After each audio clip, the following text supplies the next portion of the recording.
As morning light begins to shine, I seek your word and make it mine. In quiet moments, faith is born. With every breaking of the dawn, rise and reflect on promises true. With every dawn, I'm renewed by you. Guided by grace, strengthened by love, your light leads me from above. Your word, my hope, my guiding way. In you I find strength each day. Through trials and fears I trust and rest. In your wisdom I am blessed. Rise and reflect on promises true. With every dawn I'm renewed by you. Guided by grace, strengthened by love, your light leads me from above.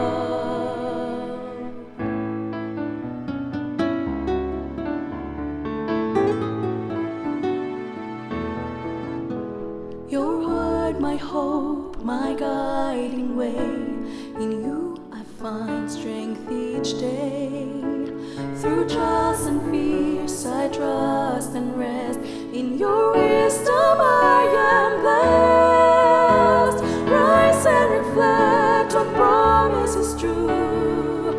With every dawn I'm renewed by you. Guided by grace, strengthened by love, your light leads me from above. Rise and reflect on promises true. With every dawn I'm renewed by you. Guided by grace, strengthened by love, your light leads me from above. Your light leads me from above.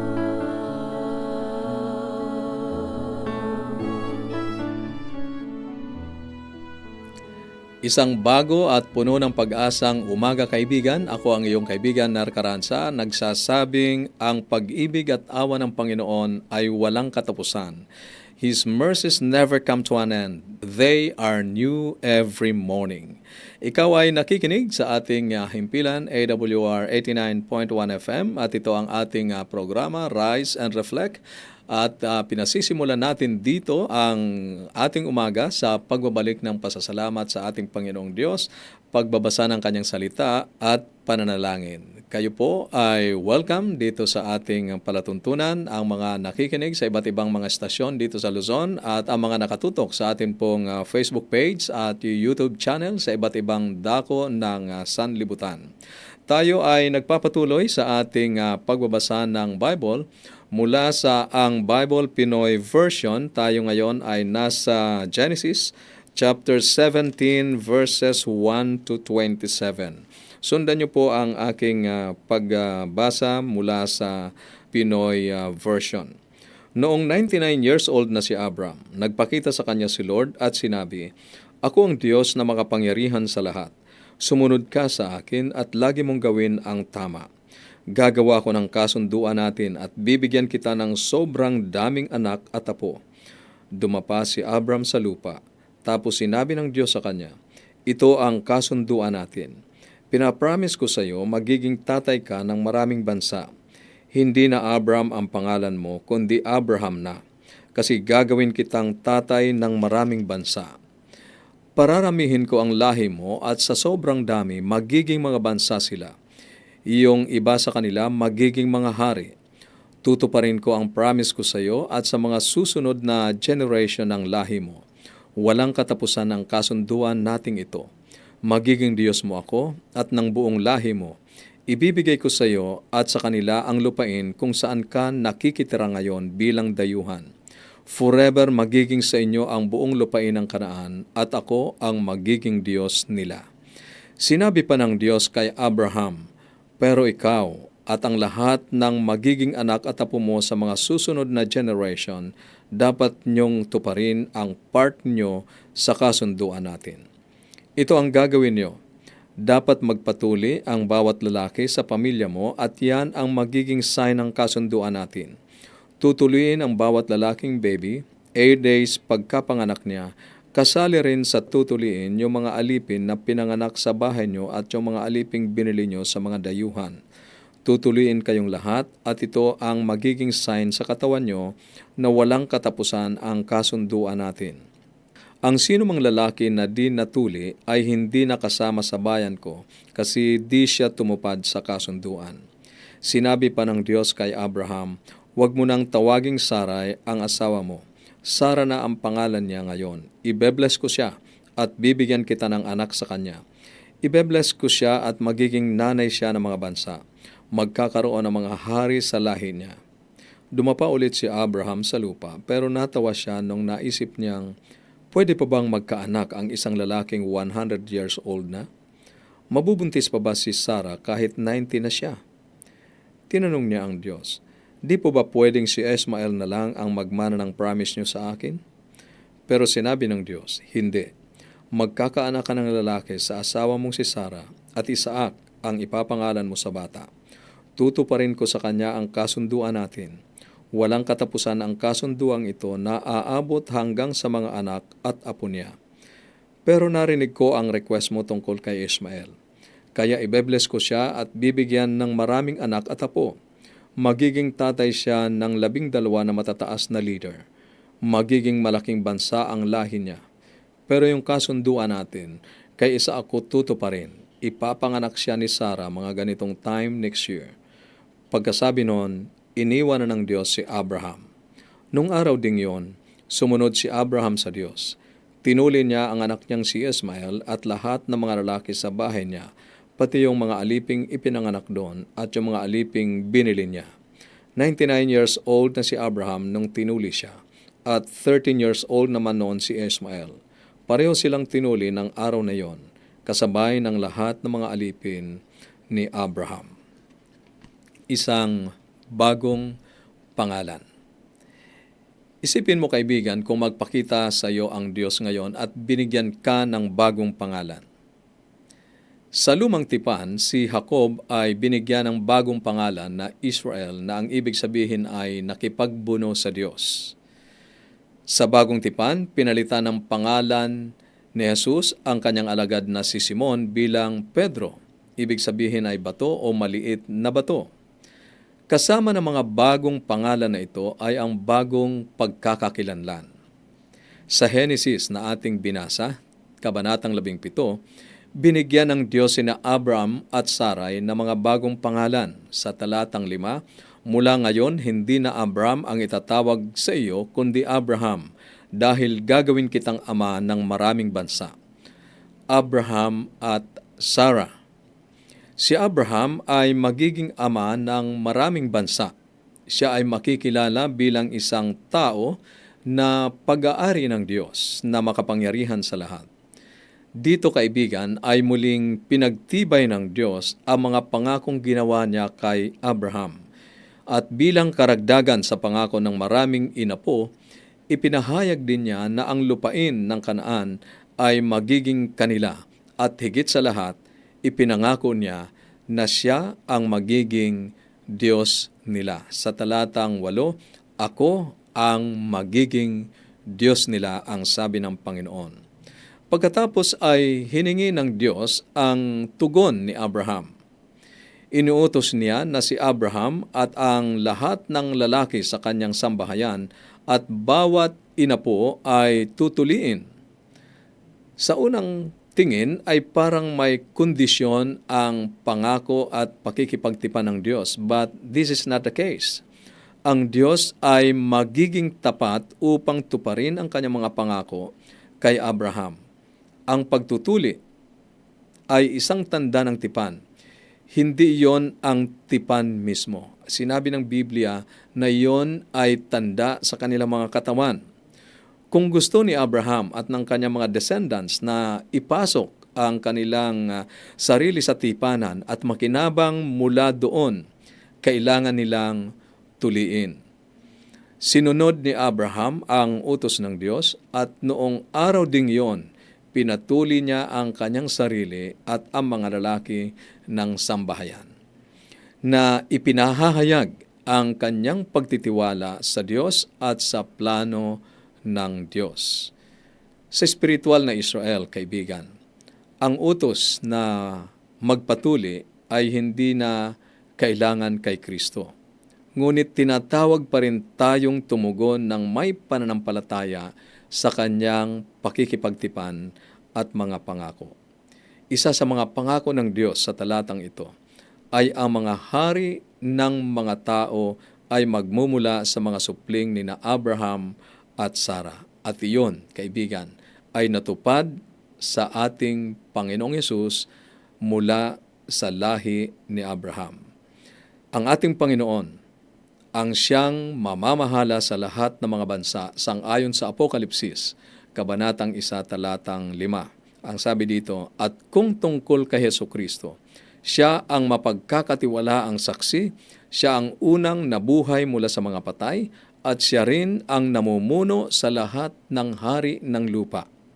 Iniibig niya tayo at sa pamamagitan ng kanyang dugo, iniligtas niya tayo sa ating mga kasalanan. Kaibigan, noong 99 years old na, itong si Abram ay nagpakita sa kanya ang Panginoon at sinabi, palagi kang maging matapat sa akin at mamuhay ng matuwid. Parehong pangako at parehong panawagan ay hinihiling sa atin ng ating Panginoong Diyos ngayong umaga. Kaibigan, sa iyo, bakit napakahalaga ng mga bagong pangalan ni Abraham at Sarah? Ano ang itinuturo sa atin ng pag-aaral ngayon tungkol sa pagpapalit ng Diyos sa kanilang mga pangalan? Ikaw, kaibigan, ano ang mga binago sa iyo ng Diyos nang tanggapin mo ang kanyang anak bilang iyong personal na tagapagligtas? Para sa iyong comment and reflection, maaari kang mag-text sa atin pong mga numero 0917-1742-777. 0917-1742-777 at sa 0918-9447-891. That's 0918-9447-891. At sa mga kaibigan natin na nasa Facebook page at YouTube channel, maaari po kayong magsulat dyan sa ating comment section. Sabihin nyo po ang inyong, ipahayag nyo po ang inyong mga reflection sa ating ginawang pagbabasa ngayon mula sa salita ng ating Panginoong Diyos. At sa ating pagpapatuloy, inihahandog ko ang isang napakagandang awiting inawit ni Jobel Villena, Bawat Araw Ako Ay Namamangha. Pakinggan natin ang makalangit na awiting ito.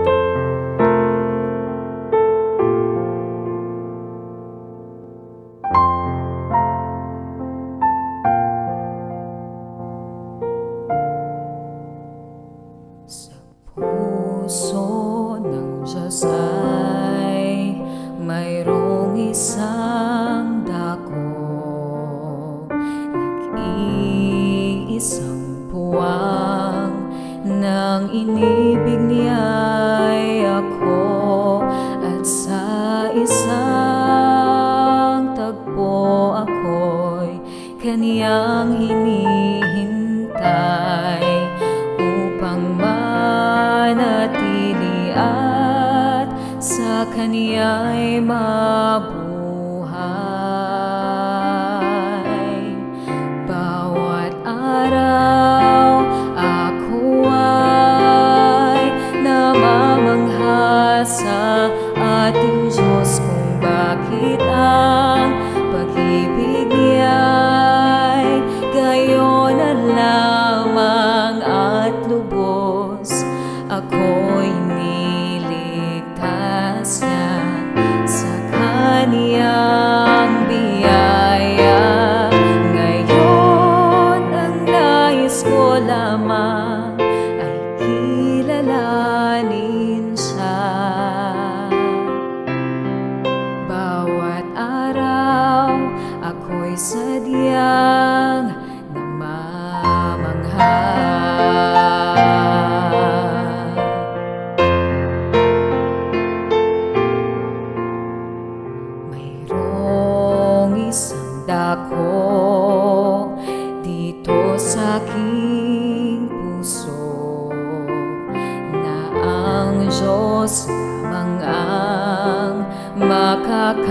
kayang magpuno.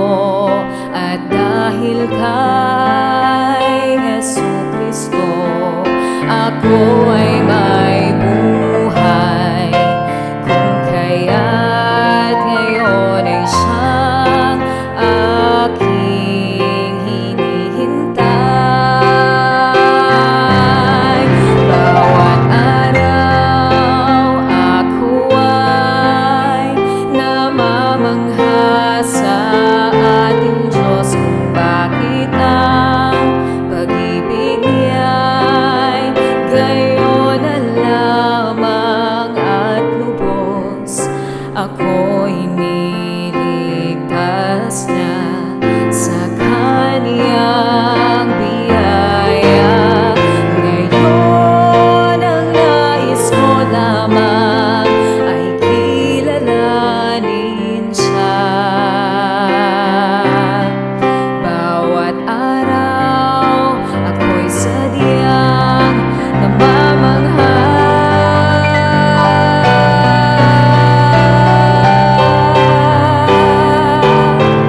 Kung bakit ang pag-ibig niya'y gayon na lamang at lubos.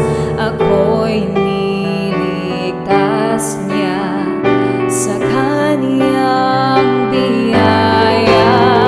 Ngayon ang nais ko lamang ay kilalanin siya. Bawat araw ako'y sadyang namamangha. Bawat araw ako'y sadyang namamangha.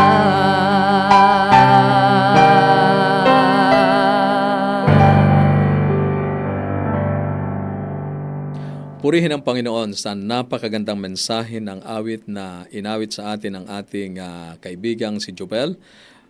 Kaibigan, tayo ay dadako ngayon sa ating pananalangin at nais kong makasama ka sa paglapit natin sa ating Panginoong Diyos. Tayo ay manalangin. Dakila at mapagpala naming Diyos, Ikaw na may likha ng buong sanlibutan, may-ari ng aming mga buhay, lumalapit kami sa inyo ngayon. At kung paanong sina Abram at Sarah ay binigyan mo ng mga bagong pangalan at pagkakakilanlan, nang tanggapin nila ang iyong tipan. Pinasasalamatan din namin kayo, Panginoon, sapagkat binigyan mo din kami ng mga bagong pagkakakilanlan sa pamamagitan ng kaligtasang ibinigay niyo sa amin sa pamamagitan ng aming pananampalataya sa aming Panginoong Hesukristo. Ibinabalik namin ang mga buhay na ito na inyong ibinigay upang gawin kaming tipan ng iyong mga pangako. Inyo pong tulungan kami na maging tapat palagi sa inyo sa lahat ng pagkakataon. Ngayon po, sa oras na ito, tanging-tangi ko pong inilalapit sa inyo ang aming mga kaibigang nakikinig. Alam niyo po ang kanilang mga pasanin. Kilala niyo ang bawat isa sa kanila. Kahit nga po mga buhok nila ay alam nyo ang bilang Panginoon. Ganun sila kahalaga sa iyo. Kaya't akin pong ipinapakiusap, sapagkat ang ilan po sa aming mga kaibigan at kanila pong mahal sa buhay ay may mga karamdaman. Panginoon, dalawin niyo po sila sa kanila pong kinaroroonan. Hipuin ang kanilang may hinang katawan at pagalingin po ang mga karamdamang ito. Panginoon, akin din pong inilalapit ang mga kaibigan naming naghahanap ng mapagkakakitaan. Kayo po ang kanilang maging gabay at tulungan sila, Panginoon, na matugunan ang kanilang mga pangangailangang ito sa inyo pong kapanahunan at kaparaanan. Ang kanila pong mga anak na mga magsisipag-aral. Ang iba po ay naghahanda para sa board exam. Sa inyo po nang gagaling ang sapat na karunungan, kaya't ipinapakiusap ko po na inyo rin pong punuan ang kanila pong pangangailangan ng wisdom and knowledge, kapagkat kayo po ang Diyos na pinagmumula nito at maihanda po sila na matupad ang kanila pong mga pangarap sa buhay. Salamat po na iingatan nyo ang bawat isa sa amin sa buong maghapong ito sa pangalan ng aming tagapagligtas na si Jesus. Amen. Amen. Kaibigan, ako ay natutuwa na nakasama ka sa atin pong pagbabalik ng pasasalamat, pagbabasa ng salita ng ating Panginoong Diyos at pananalangin ngayong umaga. At inaanyayahan kita na ipagpatuloy ang iyong pag-aaral sa pamamagitan po ng Bible Study Guide na ito, Explore. Ito ay mapapasa iyo kung iyo pong ipapadala ang iyong kompletong pangalan at address dito po sa ating tanggapan. Ang atin pong mga numero ay 0917-1742-777. 0917-1742-777. At sa Smart, 0918-9447-891.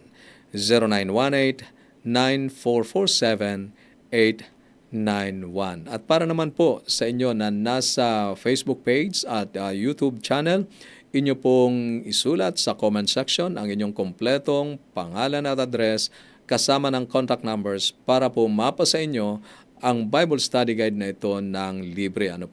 Mayroon din po tayong mga aklat na ipinamimigay kasama po naming ipapadala sa mga hihiling na mga araling ito na atin pong ipinamimigay. Kaibigan, sinasaliksik ninyo ang kasulatan sapagkat iniisip ninyo na sa mga iyon ay mayroon kayong buhay na walang hanggan. Kung ang salita ng Diyos ang iyong gabay, ang landas mo ay hindi masisinsay. Ito ang iyong kaibigan, Nar Caranza. Patuloy ka naming inaanyayahan na sumabaybay dito sa ating himpilan sapagkat susunod ang mga makalangit na awitin at ang salita ng buhay.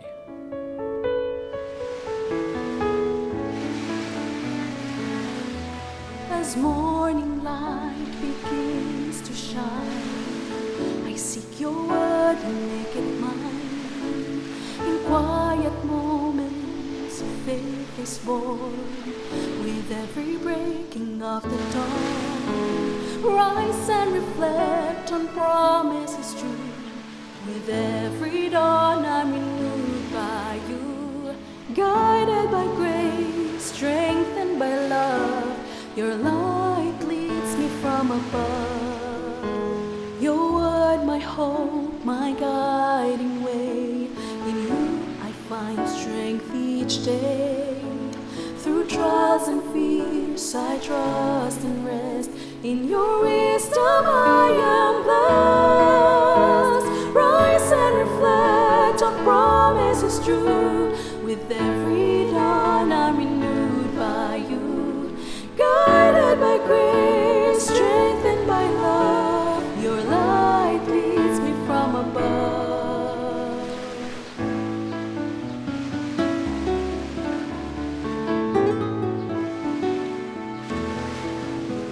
Your word, my hope, my guiding way. In you I find strength each day. Through trials and fears I trust and rest. In your wisdom I am blessed. Rise and reflect on promises true. With every dawn I'm renewed by you. Guided by grace, strengthened by love, your light leads me from above. Rise and reflect on promises true. With every dawn